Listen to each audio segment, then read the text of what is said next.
Esther, chapitre 5.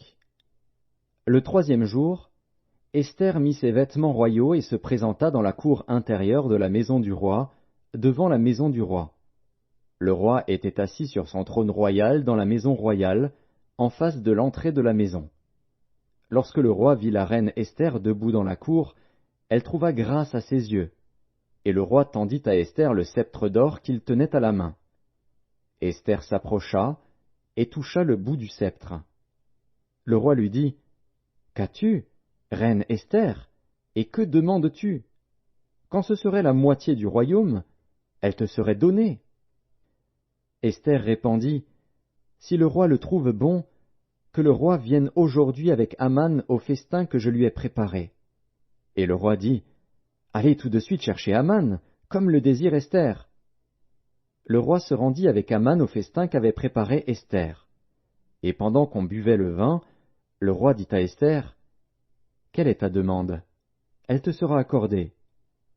Que désires-tu? Quand ce serait la moitié du royaume, tu l'obtiendras. » Esther répondit, « Voici ce que je demande et ce que je désire.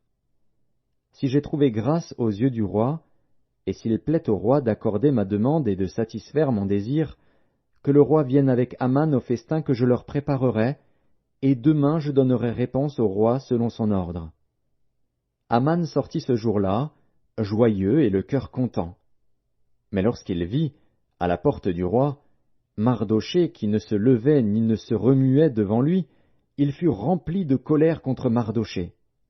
Il sut néanmoins se contenir, et il alla chez lui.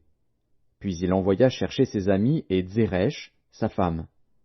Aman leur parla de la magnificence de ses richesses, du nombre de ses fils, de tout ce qu'avait fait le roi pour l'élever en dignité, et du rang qu'il lui avait donné au-dessus des chefs et des serviteurs du roi.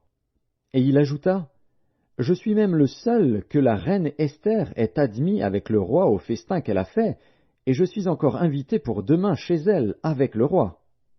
Mais tout cela n'est d'aucun prix pour moi aussi longtemps que je verrai Mardochée, le juif, assis à la porte du roi. » Zeresh, sa femme, et tous ses amis lui dirent, « Qu'on prépare un bois haut de 50 coudées, et demain matin demande au roi qu'on y pende Mardochée. Puis tu iras joyeux au festin avec le roi. » Cet avis plut à Aman, et il fit préparer le bois.